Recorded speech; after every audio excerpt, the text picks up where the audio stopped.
Eu queria compartilhar um pouquinho com vocês hoje sobre o sal e sobre a água, né? O Léo trabalha com comida, né? E a gente vai falar um pouquinho sobre o sal e sobre a água, né?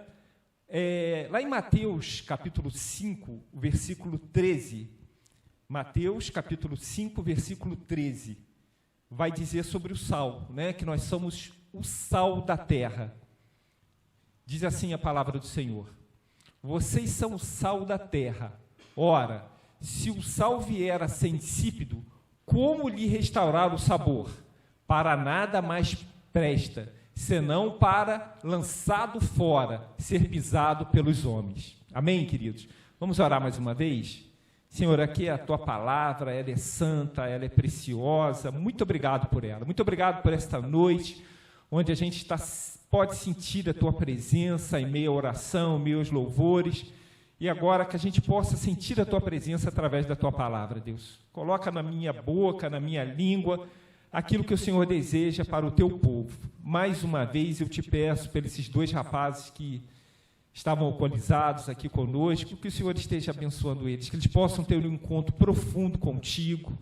Ó Deus, que eles possam ter uma vida transformada. O Senhor sabe quanto que essa igreja, Deus, se preocupa com aqueles que sofrem, com aqueles que estão no vício. Deus, que eles possam ter um profundo encontro contigo. Da mesma forma também eu quero te pedir uma bênção especial sobre a vida da Rafaela, sobre a vida da Dona Maria, sobre a vida da mãe do Mateus, que estão nos visitando. Muito obrigado pela vida delas. E o Senhor esteja abençoando, cuidando, derramando sobre elas da Tua santa paz. Muito obrigado por tudo. Oramos em nome do Senhor Jesus. Amém, Deus. Amém.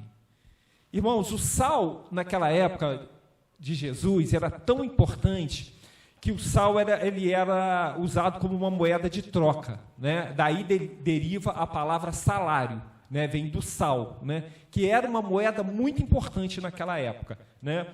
O sal é uma comida. O Léo, que é cozinheiro, né? Que trabalha com comida, a comida sem sal, ela é horrível, né? E sem água, nós vamos falar um pouco depois sobre a água também.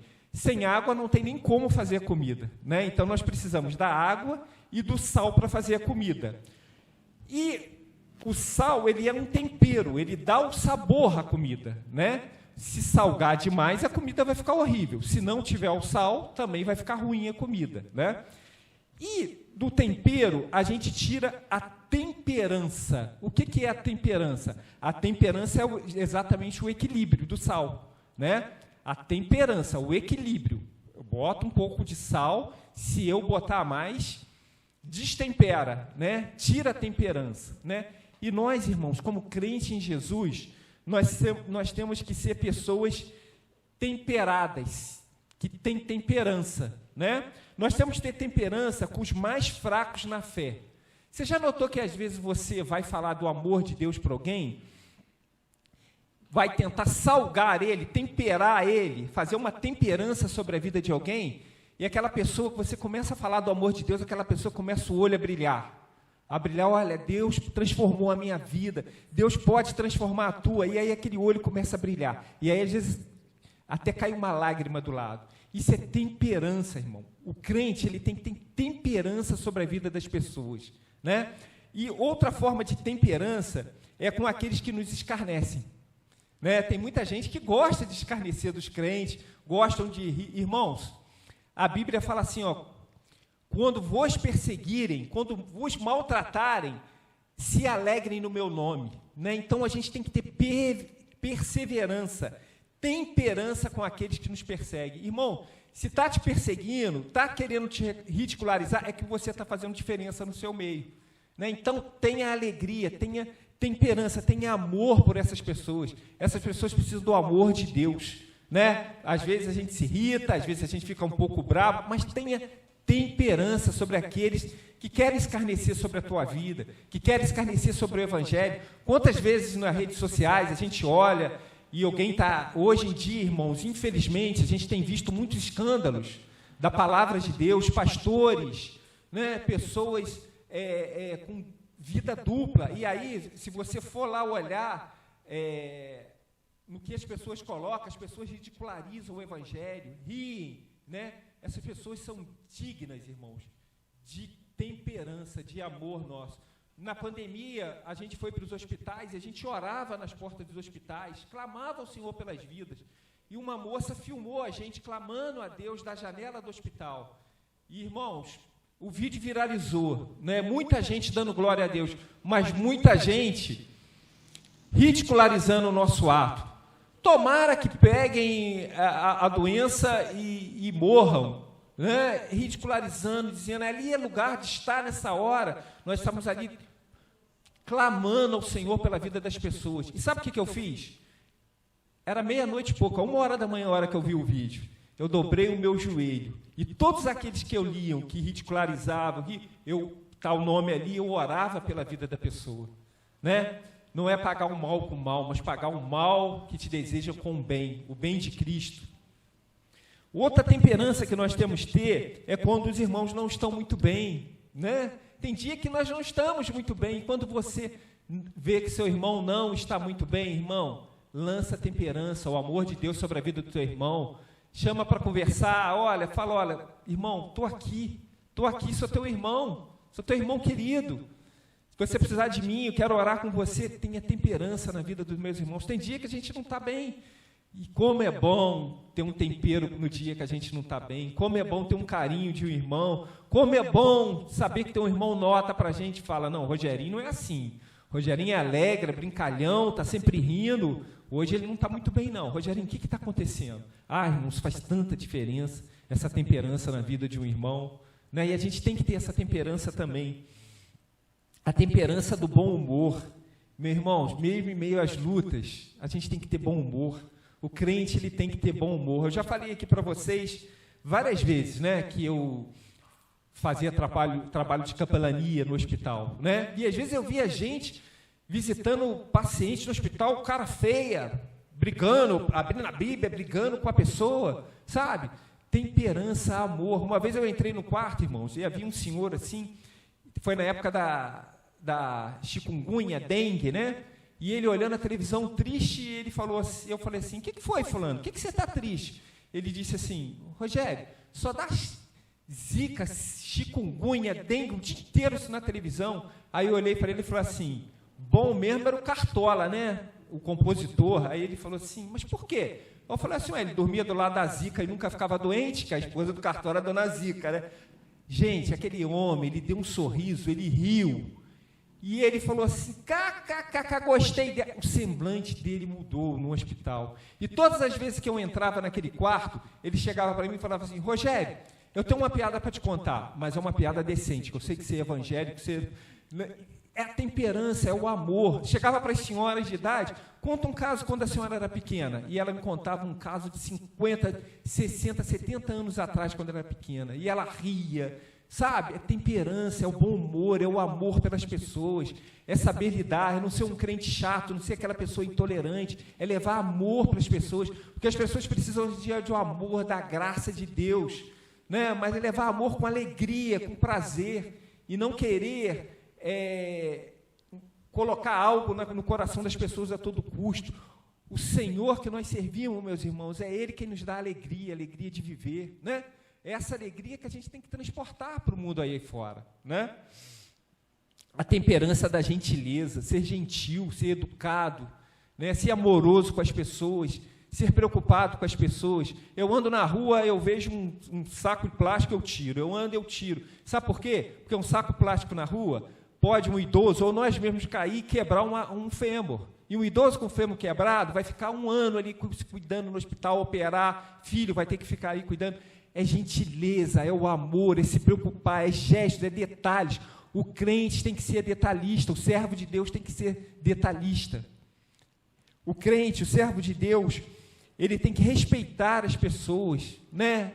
Não entrar em debates inúteis que não levam a nada. Quantos crentes às vezes entram em debates inúteis que não levam a nada, mas é mostrar o amor de Deus. Agora, quando eu vinha para cá, eu vi nas redes sociais um rapaz caído, e aí a moça foi tentar tirar ele, problema com drogas, e aí ela falou assim, gente, passou um crente aqui, o crente falou assim, ele não sai dessa vida porque ele não quer. Não, irmãos, o vício é muito difícil.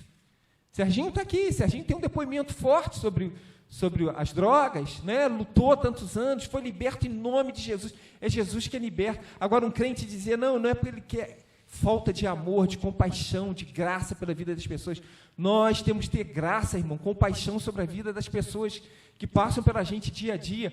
Uma palavra, um olhar, um abraço, um sorriso, você pode mudar a vida de alguém.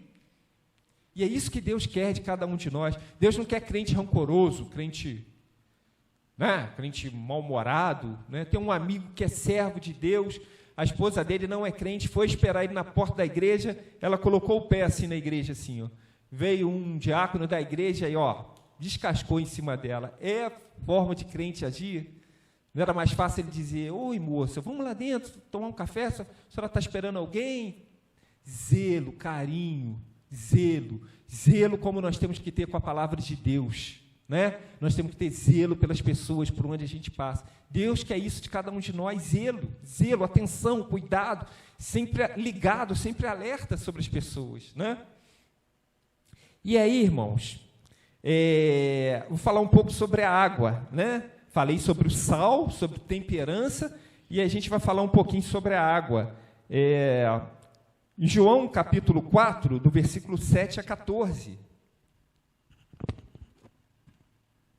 João 4, do 7 ao 14. Nisso veio uma mulher samaritana tirar água. Jesus lhe disse, dê-me um pouco de água, pois os seus discípulos tinham ido à cidade comprar alimentos.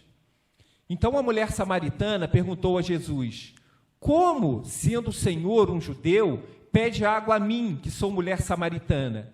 Ele lhe disse isso porque os judeus não...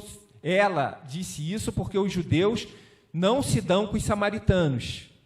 Jesus respondeu, se você conhecer o dom de Deus e quem é que está lhe pedindo água para beber, você pediria e ele lhe daria água viva.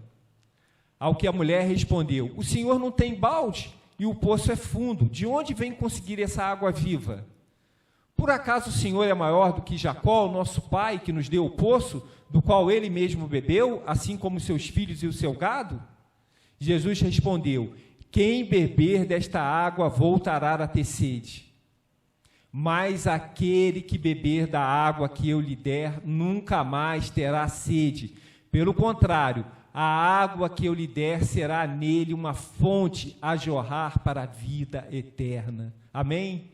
Ah, irmãos, essa fonte é maravilhosa, essa fonte de água, essa fonte que te incentiva a estar aqui, essa fonte que você chega aqui, começa a orar, começa a louvar, e isso te enche, é essa fonte de água viva, é o Senhor Jesus.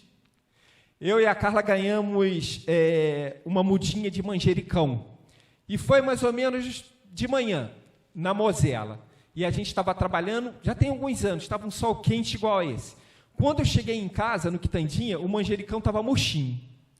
Aí eu olhei para a Carla e falei assim, Carla, já era, não vai dar para plantar, né? Irmãos, nós botamos um manjericão num copo com água. Botei lá. No dia seguinte, o manjericão estava assim, lindo, todo aberto, verdinho. A água fez com que o manjericão, né, revivesse. E é essa água viva que Jesus está falando, que a mulher não entende. A água viva, a água que jorra de Jesus sobre as nossas vidas. A gente tem que beber no mínimo 2 litros de água por dia, né? Assim a medicina diz, né? E quando a gente não bebe água, diz que quando você está com sede, você já está com sede, é sinal que nós estamos ficando desidratados, né? Então a água que nos dá vida, a água que você pode beber qualquer coisa, né? Suco, refrigerante, um milkshake, pode ser qualquer coisa, mas nada mata a sede igual a água. A água que revigora a nossa vida. A Letícia é nutricionista, né, Letícia? A água que revigora. A Letícia deve falar com os pacientes, toma água, meu filho, toma água. A água que nos revigora. E essa água que o Senhor Jesus está falando, é uma água que entra pela nossa alma, que transforma a nossa vida e que nos deixa num êxtase tão profundo que por onde a gente passa, qual é a nossa intenção? Se você conhece, se você beber dessa água, né? Lá no hospital eu passo e vejo as pessoas quebradas, se você beber dessa água, se você conhecer dessa água, não, eu não sou melhor do que você, a minha religião não é melhor que a tua, mas a água que eu bebi um dia, se você beber, ela vai transformar a tua vida. A água que transformou a vida do Léo, de todos nós, do Ricardo. Essa água maravilhosa. Irmãos, o mundo é sedento dessa água. O mundo é sedento dessa água. E nós, como servos de Deus, como servo do Deus Altíssimo, a gente tem que mostrar essa água para o mundo. As pessoas falam que água com açúcar que acalma, né? Tem, se dá água com açúcar calma, não. Que acalma é água com sal. Não é água com sal? Não é quando a gente vai na praia, principalmente nós, petropolitanos. Não é água com sal, não é estar na praia, estar escutando o barulho do mar. Barulho do mar, e aí você vai lá, molha, entra com a água. Eu não sei nadar muito bem, eu ando até a cintura. A Carla é abusada, sabe nadar bem? Não, vai não, fica aqui comigo. Dá a mãozinha aqui. Mas é água com sal, né? É o mar, né? E o mar, irmãos, eu acho o mar algo tão fascinante, não é verdade? E você vê o mar, vê o céu, vê a terra, vê os firmamentos de Deus juntos. Quando eu me converti em 1999, já falei aqui várias vezes, vou falar de novo, alguns irmãos não devem saber, nós fomos para a praia e lá eu, novo, crente novo, convertido, e eu ajoelhado na areia de noite, sozinho, e louvando a Deus, e recebendo e tomando daquela água, a água que transforma a nossa vida, e eu louvando a Deus, e eu cantei uma música do Marquinhos Gomes que dizia assim: erga sua voz, clame ao Senhor, que Ele ouvirá o seu clamor. No domingo, a gente foi para a praia, e a gente ficou jogando frescobol, eu e meu irmão. Quando foi uma certa hora, a Carla e a namorada do meu irmão falou: vamos fazer um almoço? Foram, e ficou eu e meu irmão jogando. E depois de algum tempo, eu entrei na água, não consegui sair, irmãos. Não consegui sair. É Figueira, distrito de Arraial, é perigoso, eu não conhecia direito. E eu fui arrastando, e é um lugar onde morre muita gente afogada.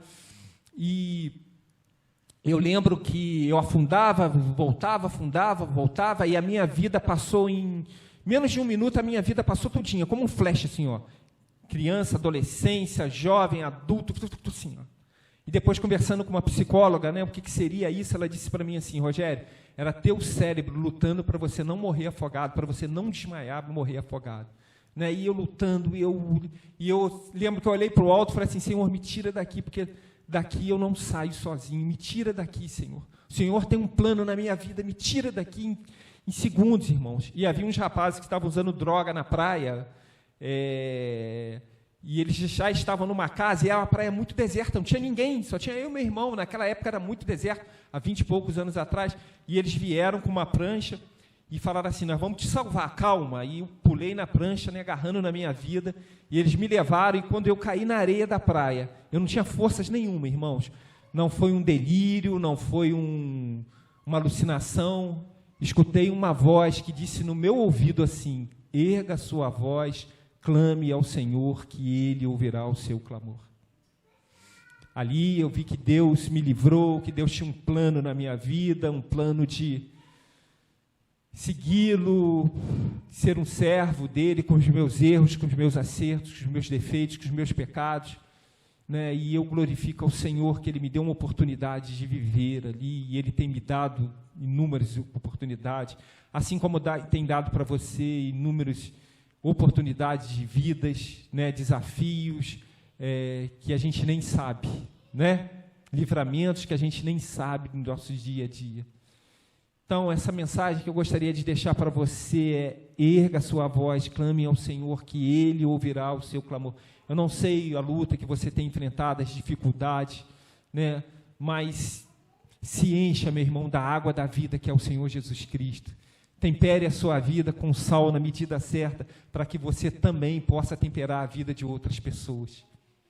Né? Use a sua vida para temperar, use a sua vida para dar água viva. Assim como aquela mulher disse: Senhor, tu não tem um balde, não tem nada. O Senhor falou: se você soubesse quem eu sou, né, você pediria de água viva. E o mundo aí fora, há milhares de pessoas pedindo Eu preciso de algo que eu não sei o que é para transformar a minha vida, e aí é a água viva, é o Senhor Jesus. E eu e você, nós temos na nossa vida aquilo que ouro, nem prata, nem religião, nem a pessoa que é muito instruída, nem quem é doutor tem, sabe o quê? A água viva no seu coração. Você tem isso. Você tem o principal na sua vida, a água viva. Irmãos, usa a tua vida para molhar a vida de alguém com a água viva. Use a tua vida para salgar a vida de alguém na medida certa, com o sal, com o tempero do Senhor Jesus.